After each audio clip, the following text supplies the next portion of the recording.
Hey, I'm Mike Garrity. Welcome to another 3 Wide Life. Today we're bringing you the story of Front Row Motorsports.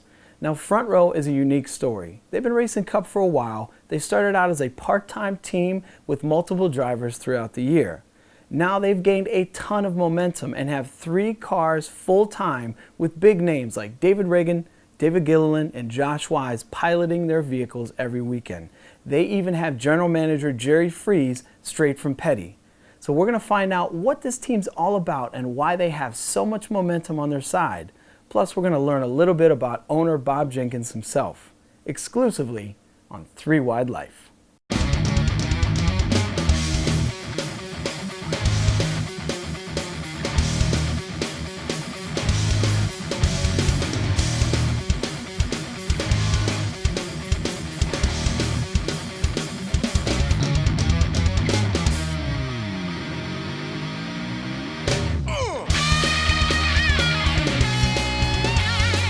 David Ragan started his career right at the top with NASCAR powerhouse Roush Racing.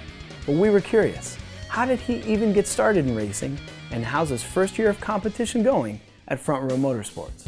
When I graduated high school, I had to make a tough decision. Do I go to college? Do I try to keep racing? And I had an opportunity to run some ARCA races that year for a team out of Nashville, Tennessee. I think 2 or 3 races into the season, we had a couple of good runs. We won an ARCA race that year, and I said, man, I think we can do it. If we can keep going. We didn't have a big budget. There were 4 or 5 guys that were just working hard and having a good time, and I think that's when I really felt like that, hey, there's an opportunity. If I can keep going, I'll eventually get a chance with one of the major teams to test or to fill in or at least get my name out. David Ragan's family is no stranger to motorsports. David's father actually raced at the Cup level part-time and was able to lend a good deal of advice to this young driver as he began his journey into professional racing.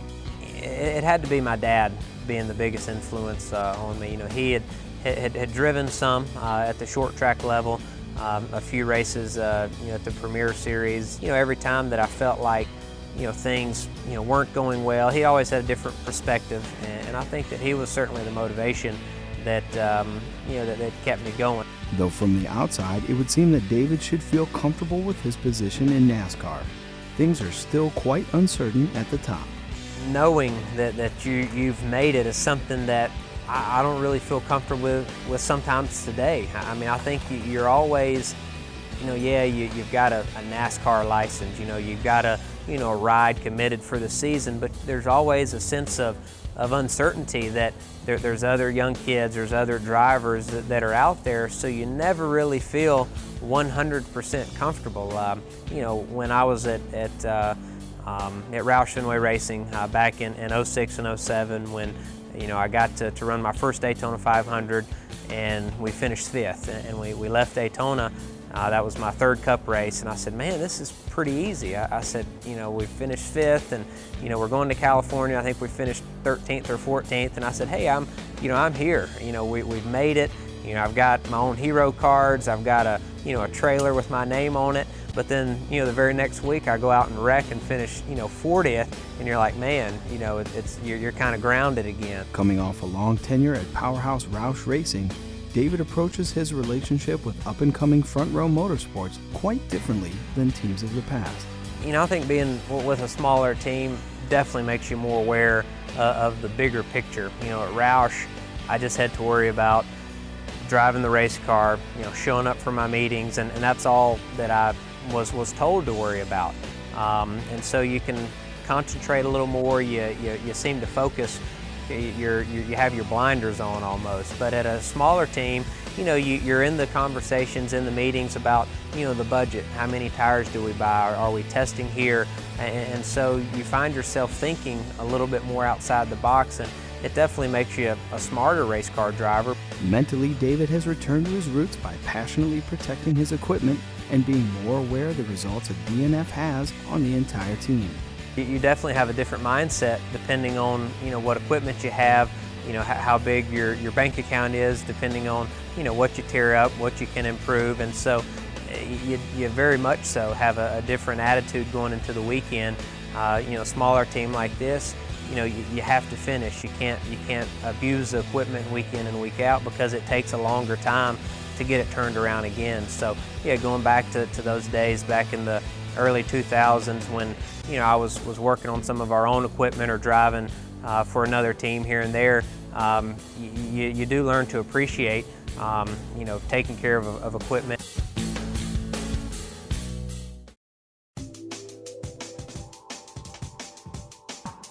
David Gilliland is a second-generation driver from the West Coast who broke through the premier level of motorsports with a Cinderella win at Kentucky.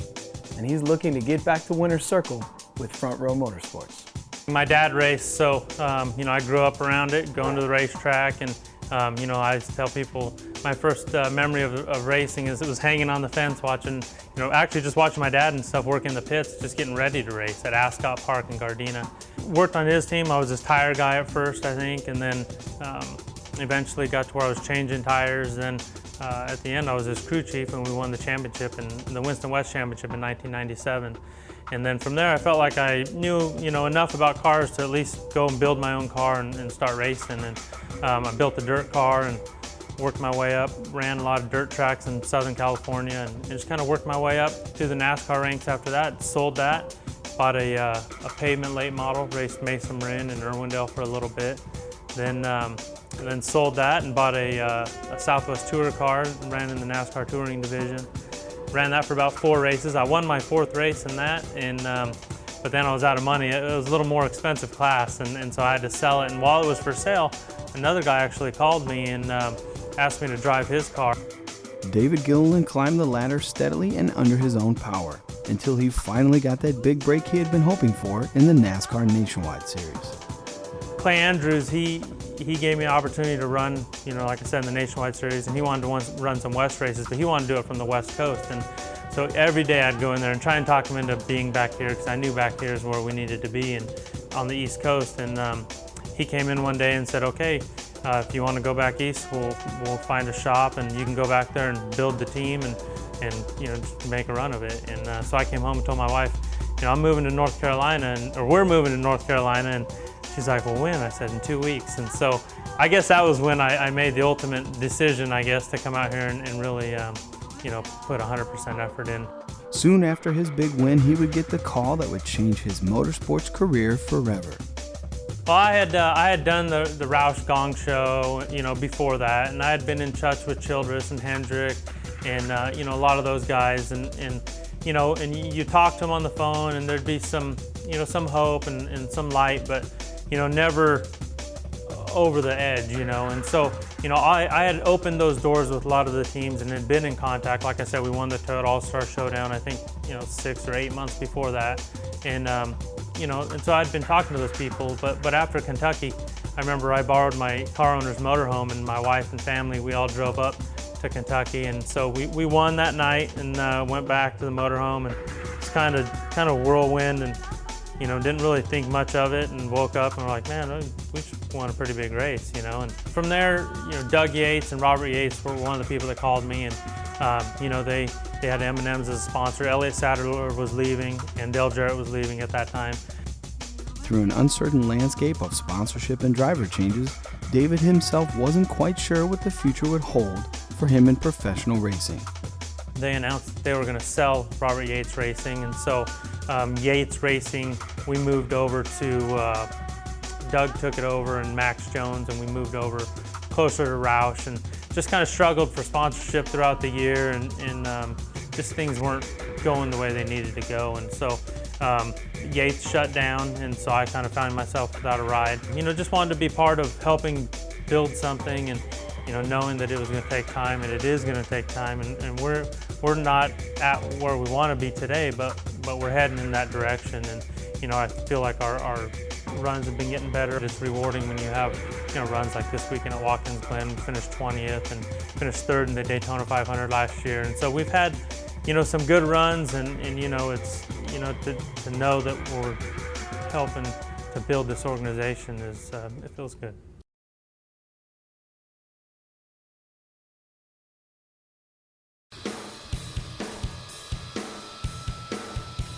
Josh Wise has driven for 2 of the biggest names in motorsports, in Tony Stewart and Dale Earnhardt Jr. But being a rookie in the Cup Series is not easy, especially when you have to qualify on time every single weekend. I got started in racing when I was about 7 years old in quarter midgets. I grew up around racing in my family, dirt tracks, and my grandpa owned open wheel like sprint cars and stuff, and they raced out at Ascot and at a dirt track in near Los Angeles. So I just kind of grew up around it. My parents would bring me to the racetrack and would watch it on TV when I was little, and it's all I remember ever wanting to do, you know. I mean, I guess some kids when they're little, they want to be like an astronaut or a doctor or a scientist or whatever, and I just wanted to be a race car driver. So my parents eventually ponied up and got me a quarter midget, and it was kind of just game over from there, you know. I started racing in the novice class and that, worked my way up and just worked my way up through the open wheel sprint car ranks. And you know, I always drove for my family, and then I probably got my big opportunity, I guess it was the end of 2002, to move to Indianapolis and drive for Tony Stewart on his sprint car team. And that was when things probably started to become real as far as seeing that I could make a career of it, you know. And got to spend 3 years with Tony racing sprint cars and won some championships and had some success there. And then started getting some opportunities on the stock car side, and I just wanted to continue to progress in my career, so I just tried to make the most of that. Without a big influence in motorsports, Josh may not have made the decision to sacrifice everything for a career. Thankfully, he found that influence within his own family.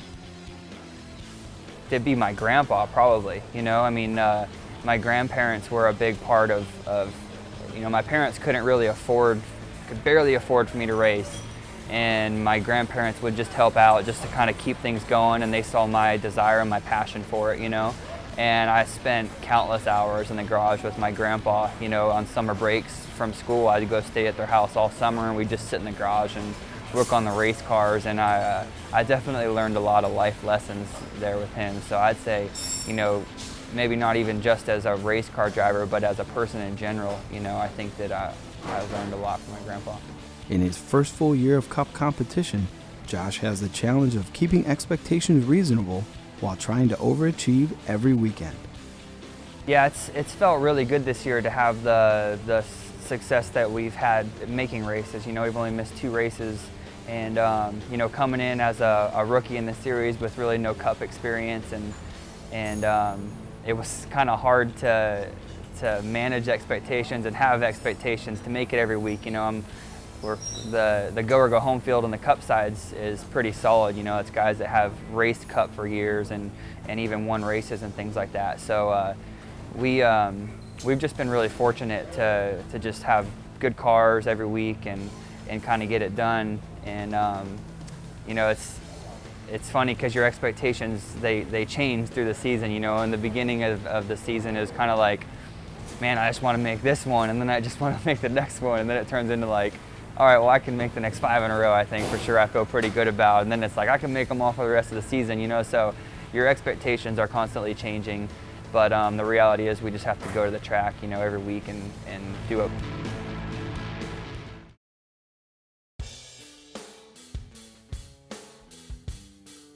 Jerry Freese started his racing career young, like many did, but he never had aspirations of being a crew chief or a driver. He wanted to take his business experience and make a team run more smoothly. My dad was into motorsports, and when I was a kid, he had some drag cars.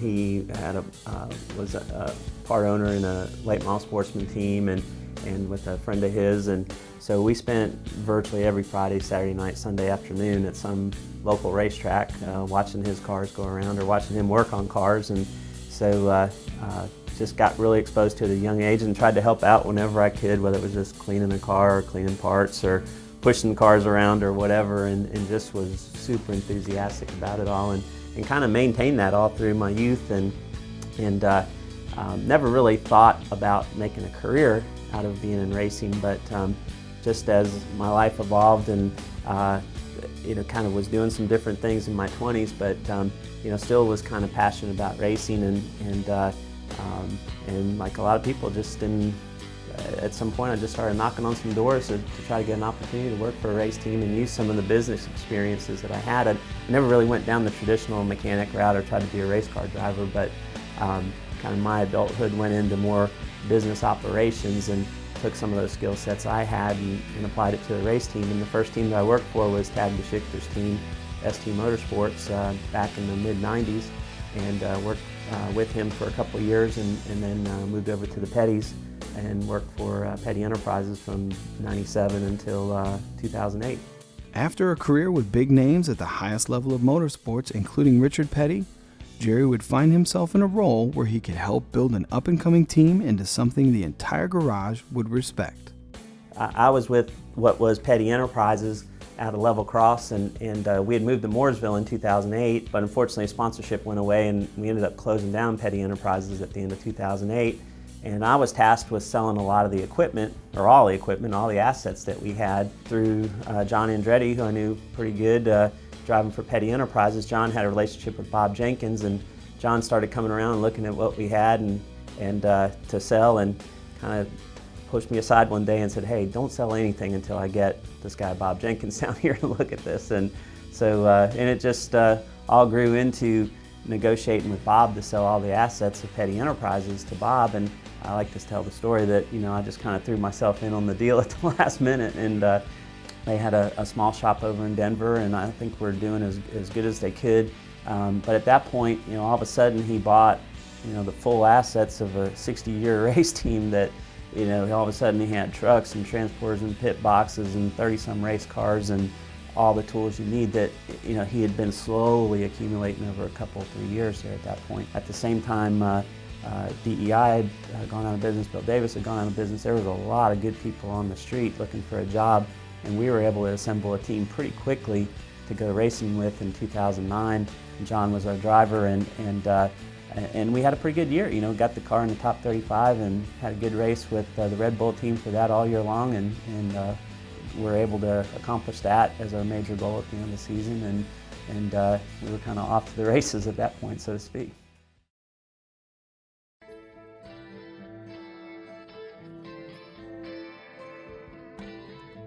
Well, I think we've got a lot of motivation to keep making progress. And when I came to Front Row Motorsports in the off season, you know, after 2011, you know, they had just gotten 2 cars into the top 35 in points and got a pretty good, you know, grounding of what the team was about. And so we did, you know, change some people around and set our goals. Hey, we've got to, you know, raise some more capital in this company to try to get to that next level. And so I think that was one of our bigger goals. As a team, Front Row is realistic about their current equipment, including how and who they're competing with every weekend. As an organization, we all have similar equipment, you know, so, you know, first and foremost, you want to be, you know, we have teammates and we work through the weekend, you know, to try and help each other, but on the race, you know, we feel like this is what we're racing, you know, as far as the, you know, most equal equipment out there. So you want to be first in organization, first off, you know, and then also, you know, a top 20 finish for us is good, you know, and so that's probably my goal each and every week. And anything more than that is a bonus, and anything less than that, you know, we obviously come back and look hard at how we can get better. Communication is essential within any organization, and Front Row Motorsports seems to have excelled with their team's internal communication and technology sharing.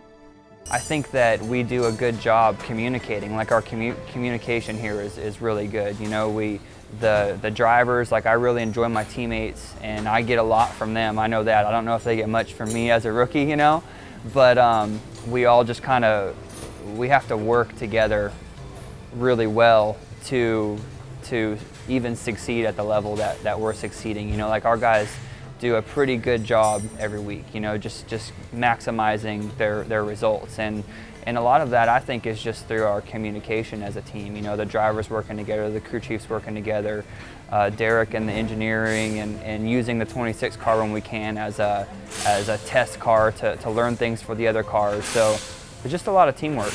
As with many successful organizations, there's often one person who built the foundation which everything is laid on. Bob Jenkins is just that person at Front Row Motorsports. It's all goes back to Bob and Bob's commitment to racing, and I don't think there might be one or two other car owners that have put as much personal money into their race team as Bob Jenkins has over the past 3 or 4 years, and he's really passionate about racing. That's one of the things I really like about Bob. You know, a lot of car owners will come in here and want to spend 1/10 of the money and outrun Hendrick, you know what I mean, and Gibbs and those guys.